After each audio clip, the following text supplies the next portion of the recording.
നമസ്കാരം. അപ്പോൾ ഇന്നത്തെ എപ്പിസോഡിൽ നമ്മൾ പ്രധാനപ്പെട്ട് പറയാനുള്ളത് നമ്മുടെ ലാലേട്ടന്റെ ലാൽ സാറിന്റെ നെറുകേടായിരുന്നു. ലാൽ സാറിന്റെയും അതുപോലെ ലാലേട്ടന്റെയും ഈ പറഞ്ഞ ബിഗ് ബോസിന്റെയൊക്കെ നെറുകേടാണ് എടുത്തു പറയാനുള്ളത്. അതിനെക്കുറിച്ച് ഞാനൊരു വീഡിയോ ഒക്കെ ചെയ്തിട്ടുണ്ട്. അതുകൊണ്ട് ഞാൻ വീണ്ടും പറയുന്നില്ല. ഇന്ന് പ്രധാനപ്പെട്ട് പറയാനുള്ളത് നമ്മുടെ ജോൺ മോണി ദാസ് എനിക്ക് വീട്ടിലേ പോകണം എന്ന് പറഞ്ഞ അവസാനം വീട്ടിലേക്ക് പറഞ്ഞു വിട്ടു, നീ പൊക്കോ എന്ന് പറഞ്ഞു വിട്ടിട്ടുണ്ട്. എന്നിട്ട് ട്രോളും പോലെ അവസാനം കുറെ റീൽസ് അവളെ തന്നെ ആക്കിക്കൊണ്ട് വീട്ടിലേ പോകണം എന്നുള്ള റീൽസ് ഒക്കെ കാണിച്ചു കൊടുത്തു. മോങ്ങി കരച്ച് വിളിച്ച് മെഴുകിയൊക്കെയാണ് ആര് പോയത്? നമ്മുടെ ജോൺ മണി പോയത്. ഭയങ്കര കരുതി എന്നെ തിരിച്ച് കയറ്റു എന്നുള്ള രീതിയിലൊക്കെ ഈ പറഞ്ഞ ജോൺ മണി അവിടെ കിടന്ന് കരയുന്നുണ്ട്. മനസ്സിലായല്ലോ. പിന്നെ ഇന്ന് പിന്നീട് സേവ് ആവുന്നവർ ഇന്നത്തേക്ക് മാത്രമാണെന്ന് ഈ പറഞ്ഞ ബിഗ് ബോസ് പറഞ്ഞു. അതുമല്ല, ലാലേട്ടൻ പോയ സമയത്തും പറഞ്ഞു എന്താണ്, നാളെ വീണ്ടും എവിക്ഷൻ തുടരുമെന്നും പറഞ്ഞു. ഞാൻ അറിഞ്ഞത് നാളെ എവിക്ഷൻ തുടരുമെങ്കിലും ആരും ഔട്ടാവത്തില്ല, ഈ പറയുന്ന ജോൺ മണി മാത്രമേ പുറത്തായിട്ടുള്ളൂ എന്നാണ് നമുക്ക് അറിയാൻ സാധിച്ചത്. പിന്നെ നമുക്ക് പറയുകയാണെങ്കിൽ ഈ പറഞ്ഞ സിബിനുമായി ബന്ധപ്പെട്ട സംഭവമാണ്. സിബിനുമായി ബന്ധപ്പെട്ട സംഭവത്തിൽ വളരെ കൊട്ടിഘോഷിച്ച് എന്തോക്കെ ഭയങ്കര ബൂസ്റ്റും കാര്യങ്ങളൊക്കെ കൊടുത്തു. അതായത് കഴിഞ്ഞ വട്ടം എന്തോ ഒരു നടു ഫിംഗർ അല്ലെങ്കിൽ മിഡിൽ ഫിംഗർ കാണിച്ചു എന്നാ പറയണത്. മനസ്സിലായോ? മിഡിൽ ഫിംഗർ ആദ്യമായിട്ട് കാണിക്കുന്നത് പോലെയാണ് ഇവരൊക്കെ പൊക്കി പിടിച്ചുകൊണ്ട് വരുന്നത്. ഈ പറയുന്ന 6 സീസൺ കൊണ്ട് ഒരുപാട് തവണ മിഡിൽ ഫിംഗർ നമ്മൾ കണ്ടിട്ടുണ്ട്.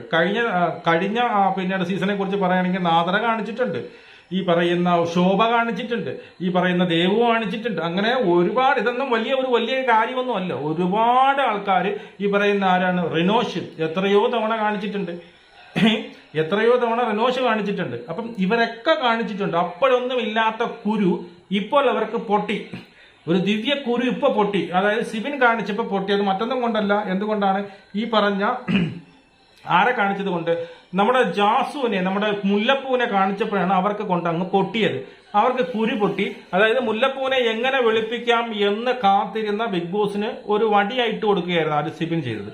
കാരണം മുല്ലപ്പൂ ഇനിയും പൂണ്ട് വിളയാടണം, മുല്ലപ്പൂ ഇനിയും വൃത്തികേടുകൾ കാണിക്കണം. ഈ പറയുന്ന പ്രേക്ഷകർ മൊത്തം പറയുന്നുണ്ട് ഇത് കണ്ടുകൊണ്ടിരിക്കാൻ പറ്റുന്നില്ല എന്നുള്ളത്. അത്രയ്ക്ക് അസഹനീയമാണ് ഇവരുടെ ചേഷ്ടകൾ. അത്രയ്ക്ക് ലൈംഗിക ചുവയോടുകൂടിയുള്ള ചേഷ്ടകളാണ് ഇവർ കാണിക്കുന്നത്. ഫാമിലി ഓഡിയൻസിന് കണ്ടുകൊണ്ടിരിക്കാൻ പറ്റില്ല. ഉമ്മ വയ്ക്കും, പിടിക്കലും, മാന്തലും ഇതൊക്കെ ഉള്ളൂ അവിടെ. മനസ്സിലായോ? ഇത് പരിധിക്ക് അപ്പുറപ്പെടുന്നു. അപ്പം അതൊക്കെ മറന്നുകൊണ്ട് ഇപ്പൊ എന്താണ്, ഇവർക്ക് ഏറ്റവും വലുതായിട്ട് തോന്നുന്നത് ഈ പറയുന്ന നടുവിരൽ കാണിച്ചതാണ്. മനസ്സിലായോ? തന്തയ്ക്ക് വിളിച്ചാലും, എത്ര തന്തയില്ലാത്തവരെന്ന് വിളിച്ചാലും, ചെറ്റേന്ന് വിളിച്ചാലും അതൊന്നും അവർക്കൊരു വിഷയമല്ല. ഇപ്പൊ നടുവിരൽ കാണിച്ചതാണ് വിഷയം. അതായത് ബിഗ് ബോസ് ചരിത്രത്തിൽ ആദ്യമായിട്ട് ഒരു വ്യക്തി ഒരു ബ്യൂട്ടി ക്യൂവിന്റെ അടുത്ത്, ഒരു ബ്യൂട്ടി ബ്ലോഗർ എടുത്ത് നടുവിരൽ കാണിച്ചത് സഹിക്കാൻ പറ്റുന്നില്ല. അവിടെയുള്ള ക്രൂ മെമ്പേഴ്സിനും ഈ പറയുന്ന ലാലേട്ടൻ ഉൾപ്പെടെയുള്ളവർക്ക് സഹിക്കാൻ പറ്റുന്നില്ല. നമ്മുടെ സുന്ദരി കോതയെ, നമ്മുടെ കണ്ണിൽ ഉണ്ണിയെ, നമ്മുടെ എന്താ പറയുക, നമ്മുടെ ബ്യൂട്ടി വ്ളോഗറെ എന്ത് ചെയ്തു? നടുവിരൽ കാണിച്ചു ആക്ഷേപിച്ചു. അവളെ വിളിക്കുന്ന വൃത്തികേടുകൾക്ക് ഒരു പ്രശ്നവുമില്ല. അവള് തന്തയില്ലാത്തവരെന്ന് വിളിച്ച ഒരു പ്രശ്നവുമില്ല. അവള് കാണിക്കുന്ന ഈ പറയുന്ന കേളികൾ കണ്ട ഒരു പ്രശ്നവുമില്ല. ഇതൊന്നും ഒരു പ്രശ്നവുമില്ല. പക്ഷെ അവളെ തിരിച്ചു പറഞ്ഞപ്പോൾ അവർക്ക് കുരുപൊട്ടി. അങ്ങനെ സിബിനെ എടുത്തിട്ട് പൊരിക്കുന്നുണ്ട്. മനസ്സിലായോ? അതിനിടയ്ക്ക് വെച്ച് മുടിയൻ ചോദിക്കുന്നുണ്ട്, ഈ ജസ്റ്റർ ഇവിടെ മാത്രം ഒരാളല്ല കാണിച്ചത്, ഇപ്പോൾ തന്നെ ഒരുപാട് പേര് കാണിച്ചിട്ടുണ്ട്. ഈ പറഞ്ഞ ഏറ്റവും ഉദാഹരണം പറയുകയാണെങ്കിൽ ആരാണ്, നമ്മുടെ അർജുൻ കാണിച്ചിട്ടുണ്ട്. അപ്പോഴൊന്നും പൊട്ടിയിട്ടില്ല. അപ്പൊ എന്തുകൊണ്ട് ഇവൻ കാണിച്ചപ്പോൾ മാത്രം ഇത്ര വലിയൊരു പ്രശ്നമാക്കി എടുത്തതെന്ന് ചോദിച്ചപ്പോൾ അതിന് ഒരു നല്ലൊരു ന്യായീകരണം കൊടുക്കുന്നുണ്ട് ലാലേട്ടൻ. മറ്റൊന്നുമല്ല, അത് പവർ ടീമിലുള്ളത് ആളായതുകൊണ്ടൊന്നും കഷ്ടം തന്നെ. ആർക്കും മനസ്സിലായിട്ടില്ല, നിങ്ങളുടെ സ്ക്രിപ്റ്റ് ആർക്കും മനസ്സിലായിട്ടില്ല. അതിനൊക്കെ പുറമെ എന്ത് ചെയ്യുന്നു, യവനെ ഡയറക്റ്റ് എവിഷനിലേക്ക് ഇടുന്നു. അതിനുശേഷം എന്ത് ചെയ്യുന്നു, പവർ ടീമിൽ നിന്ന് പുറത്താക്കുന്നു. പവർ ടീമിൽ നിന്ന് പുറത്താക്കുക മാത്രമല്ല, ആ സ്പോട്ടിൽ തന്നെ പുറത്താക്കുന്നുണ്ട്. നിങ്ങൾ വീട്ടിൽ ഇങ്ങനെയാണോ കാണിക്കുന്നത്? ഇങ്ങനെയുള്ള ആംഗ്യങ്ങളൊന്നും കാണിക്കാൻ പാടില്ല. ഇതൊക്കെ ഈ ഭൂതോദയൊക്കെ ഒപ്പം ഒന്നും എനിക്കറിയത്തില്ല. ഇങ്ങനെയുള്ള ആംഗ്യങ്ങൾ കാണിക്കാൻ പാടില്ല എന്ന് ഒരുപാടുണ്ട്. ഇനിയും കാണിക്കും. ഈ പറയുന്ന ജസ്റ്റർ ഇനിയും ഒരുപാട് പേര് കാണിക്കും.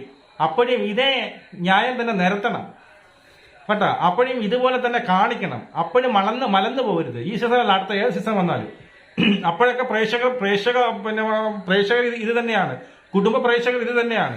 അപ്പൊ ഇന്ന് താങ്കൾ ഇങ്ങനെ ഒരു തീരുമാനം എടുത്തല്ലോ, അത് ഇനിയും അത് ആവർത്തിച്ചാൽ മതി. മനസ്സിലായോ? ഇനി പിന്നീട് കാണാത്തതുപോലെ പോകരുത്. ഇനി ഈ സീസണിലുള്ളവർ ഇനിയും കാണിക്കും. അപ്പോഴും ഇതേ നിലപാട് തന്നെ സ്വീകരിക്കണം. നിലപാടുകൾ മാറ്റിമറിക്കരുത്. പിന്നെ ക്രിയേറ്റീവ് പണിഷ്മെന്റ് കൊടുക്കണമെന്ന് പറഞ്ഞു. അങ്ങനെയുള്ള മറ്റേ തൂക്കുകയോ മറ്റേ അങ്ങനെയുള്ള ബുദ്ധിമുട്ടുള്ള പണിഷ്മെന്റ് നിങ്ങൾ ക്രിയേറ്റീവായിട്ട് പണിഷ്മെന്റ് ചെയ്യൂ. അതായത് നമ്മുടെ നോറയ്ക്ക് കിലുക്കത്തിന് അതൊക്കെ നല്ല സുഖമായിരുന്നു എന്നൊക്കെ പറഞ്ഞ ലാലേട്ടന് ഇന്ന് വളരെ നല്ല ക്രിയേറ്റീവായിട്ടുള്ള പണിഷ്മെന്റ് കൊടുത്തു. ഈ പറയുന്ന ജാസ്മിൻ പറഞ്ഞു അവനെ ഏറ്റവും ഇടിയിപ്പിക്കാന്ന് പറഞ്ഞപ്പോൾ ലാലേട്ടൻ പറഞ്ഞു അത് മതിയോ എന്ന്. എന്നിട്ട് നോറയുടെ അടുത്ത് ചോദിക്കുക എന്ത് പണിഷ്മെന്റ് കൊടുക്കാൻ. നോറ പണിഷ്മെന്റ് കൊടുക്കാൻ നോറ ആരാണ്? നോറ ആരാണ് അവന് പണിഷ്മെന്റ് കൊടുക്കാൻ? നോറ ആര്? അതിന് പണിഷ്മെന്റ് പറഞ്ഞു കൊടുക്കുന്നത് ഈ പറയുന്ന റസ്ബിൻ 3 ദിവസത്തെ കൊടുക്കട്ടെന്ന്. അവൾക്ക് എന്ത് അധികാരം? ഒന്നി ജാസ്മിൻ കൊടുക്കും, അല്ലെങ്കിൽ പവർ ടീമിന്, അല്ലെങ്കിൽ നിങ്ങൾ തീരുമാനിക്കുക. നിങ്ങൾ ഇങ്ങനെ ഒരു പണിഷ്മെന്റ് കൊടുക്കുന്നു, ഇതാണ് നിങ്ങൾക്ക് കിട്ടാനുള്ള പണിഷ്മെന്റ് എന്ന് നിങ്ങൾ തീരുമാനിക്കും. ഇത് വല്ലാത്തൊരു വൃത്തികേട്, ഒരു നെറുകേടായിപ്പോയി സത്യം പറഞ്ഞു കഴിഞ്ഞാൽ. ആർക്കും മനസ്സിലായില്ല. എന്നിട്ട് പ്രേക്ഷകരുടെ അഭിപ്രായം, ഏത് പ്രേക്ഷകർ, നിങ്ങൾ ഏത് പിന്നെ ഇതെടുത്തിട്ടാണ് പറയുന്നത്? എവിടെയാണ് പ്രേക്ഷകർ ഇങ്ങനെ പറഞ്ഞത്? എനിക്ക് മനസ്സിലായി. ഈ പ്രേക്ഷകർ തന്നെയാണ് 6 കൊല്ലം കൊണ്ട് കാണുന്നത്. അതുകൊണ്ട് ഒരിക്കലും പ്രേക്ഷകർ ഇങ്ങനത്തെ പണിഷ്മെന്റ്, ഇങ്ങനെ ഒരു സംഭവം പറയുന്നു, ആരെയും പറഞ്ഞ് നിങ്ങൾ പറ്റിക്കണ്ട. ആ വീടിനകത്തുള്ളവരെ പറ്റിച്ചോ, പ്രേക്ഷകരെ പറ്റിക്കണ്ട.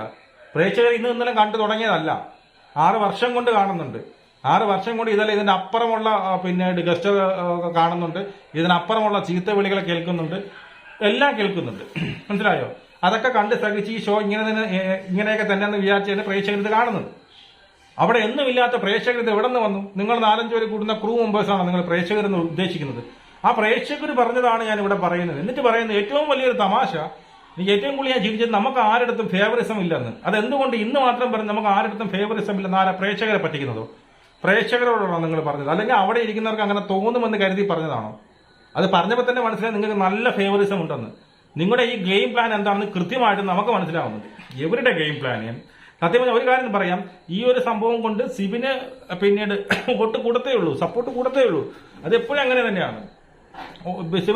ഒരു നിറകേട് ഒരാളത്തെ കാണിക്കുമ്പോൾ ഓട്ടോമാറ്റിക്കായിട്ട് പ്രേക്ഷകർ അവന്റെ കൂടെ നിൽക്കത്തുള്ളൂ. പ്രേക്ഷകർക്ക് അറിയാമല്ലോ.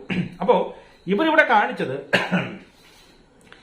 നമ്മുടെ ഈ പറയുന്ന ജാസ്മിനെ ബൂസ്റ്റ് ചെയ്യുക എന്നുള്ളതാണ്. ജാസ്മിൻ ഇവിടെ കാണിക്കുന്ന വൃത്തികേടുകൾ ഒരുപാട് കാണിച്ചുകൊണ്ടിരിക്കുന്നു.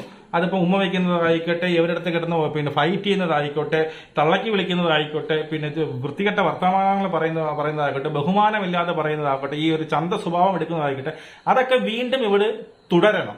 അല്ലെങ്കിൽ അതിനൊരു ബൂസ്റ്റ് കൊടുക്കണം. അപ്പൊ നീ കാണിക്കുന്നതൊക്കെ നല്ലതാണ്, നീ ഇന്ന് നിന്റെ ഭാഗത്ത് ഒരു തെറ്റുമില്ല എന്ന് പറയുമ്പോൾ അവളെന്ത് ചെയ്യും? അത് വീണ്ടും 10 മടങ്ങ് ശക്തിയോട് കൂടി തുടരുമ്പോൾ ഇവിടെ എന്ത് ചെയ്യും? എവിടെ അവിടെ നെഗറ്റീവ് ആയിക്കൊണ്ടിരിക്കും. ഇത് തുടർന്നും പറഞ്ഞുകൊണ്ട് ഇപ്പൊ ലാലേട്ടൻ ഇങ്ങനെ പറഞ്ഞു പറഞ്ഞാൽ ആരെങ്കിലും വോട്ട് ചെയ്യോ? ആരും വോട്ട് ചെയ്യത്തില്ല. അവരോടുള്ള വെറുപ്പ് കൂടത്തേ ഉള്ളൂ. എവിടെ വീണ്ടും കാണിക്കും. വീണ്ടും കാണിക്കുമ്പോൾ പുറത്തിരിക്കുന്ന ഇപ്പൊ എന്റെ അടുത്ത് ഞാൻ കണ്ടാൽ ഞാൻ പറയും, എന്ത് കണ്ടാലും ഞാൻ പറഞ്ഞുകൊണ്ടിരിക്കും. അതിപ്പോ സിബിനായി ഇപ്പൊ ഇന്ന് നല്ലത് പറഞ്ഞു, നാളെ സിബിൻ പറയും, ഉറപ്പായിട്ട് ഞാൻ പറഞ്ഞിരിക്കും. അതിനൊരു മാറ്റമില്ല. ഇതുവരെയ്ക്കും ഞാൻ ആരെയും ഫേവറേറ്റ് ചെയ്ത് പറഞ്ഞിട്ടില്ല. അപ്പോഴപ്പോഴേ കാണുന്നതാണ് ഞാൻ പറയുന്നത്. നമ്മളൊരു ഫേവറിസം, എനിക്കൊരു ഫേവറിസം വരും, അത് എപ്പോഴെന്നല്ല, അത് ഇതുവരെ കേട്ടും എന്റെ മനസ്സിൽ ആരും അങ്ങനെ ഒരു ഫേവറസ് ആയിട്ട് ഇല്ല. അന്ന് നടക്കുന്ന കാര്യങ്ങൾ എന്താണെന്നുള്ളത് ഞാൻ പറയുന്നുണ്ട്. മനസ്സിലായി? ഈ പറയുന്ന ജാസ്മിനെ ആദ്യം സപ്പോർട്ട് ചെയ്തത് ഞാൻ തന്നെയാണ്. മനസ്സിലായോ? തുടക്കം സപ്പോർട്ട് ചെയ്തതിന് തുടങ്ങിയത്. അവളെ കൈയിരിപ്പുണ്ട്, അവളെ ഒപ്പോസ് ചെയ്ത് അവളെ നമ്മളെന്തിന് കുറ്റം പറയുന്നു. കുറ്റം ചെയ്താൽ കുറ്റം തന്നെ പറയും. അപ്പോ ഇവര് ചെയ്ത എന്താണ്? ഇവളെ ഇങ്ങനെ ബൂസ്റ്റ് ചെയ്ത് ഇവളെ അഴിച്ചുവിട്ട കാളയെ പോലെ വിടുന്നുണ്ട്. അവൾ ഇനി എന്ത് ചെയ്യുന്നു? അവളെ ഒരു തരത്തിൽ അവളെ ഭാവി നശിപ്പിക്കുകയാണ്. അവൾ ഇനി പൂണ്ട് വിളയാണ്. അവളെ മനസ്സിൽ എന്തൊക്കെ ചെയ്യാൻ പറ്റുമോ അതൊക്കെ ചെയ്യും. ഇവള് നെഗറ്റീവ് ആവും, പ്രേക്ഷകർ അവളെ തള്ളക്കി വിളിക്കും, ഈ പറയുന്ന റിവ്യൂവേഴ്സ് അവളെ എന്ത് ചെയ്യും? ഈ മോശം പറയും, അവളെ കുറെ സൈബർ ബുള്ളിങ് കിട്ടും, അവർക്ക് കുറെ ഡീഗ്രേഡിങ് കിട്ടും, അതുവഴി ഷോ ഇടിക്കുന്ന റേറ്റിംഗ് കൂടും. മനസ്സിലായോ? ഇതെല്ലാം ചെയ്യുമ്പോഴും ഓപ്പോസിറ്റ് നിൽക്കുന്ന സിബിനാണ് ഇവിടെ അന്യായം സംഭവിച്ചത്. സിബിനാണ് അനീതി നേരിട്ടത്, അല്ലേ?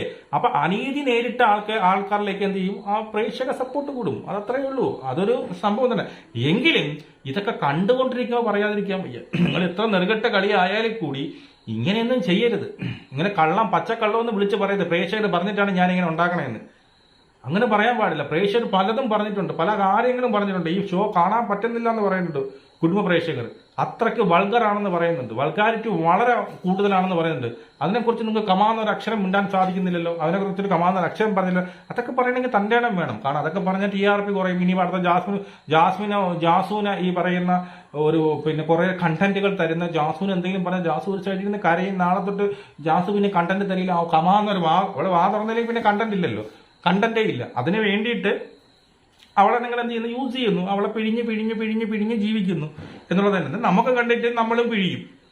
നമുക്ക് കണ്ടന്റ് കിട്ടുന്ന ഞാൻ പറഞ്ഞുകൊണ്ടേയിരിക്കും. നല്ലത് ചെയ്താൽ നല്ലത് തന്നെ പറയും. ഇനി ഈ എന്തൊക്കെ നല്ലത് ചെയ്താലും ഇനി അവൾക്ക് നല്ലത് പറയാനില്ല. ആ ജാസ്മിൻ അത്രയ്ക്ക് വലിയൊരു നിറകേട് അവളെ ചെയ്തിട്ടാണ് നിൽക്കുന്നത്, അല്ലെങ്കിൽ അത് ചെയ്തുകൊണ്ടായിരിക്കുന്നത്.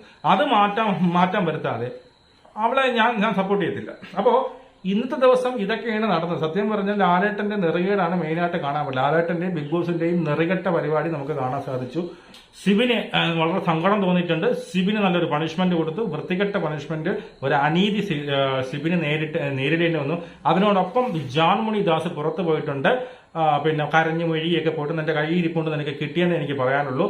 അപ്പോൾ നാളെ വേറെ ഒരു എവിക്ഷനും ഇല്ലെന്നാണ് ഞാൻ അറിഞ്ഞത്. അപ്പോൾ നമുക്ക് വീണ്ടും കാണാം. ജയ് ഹിന്ദ്.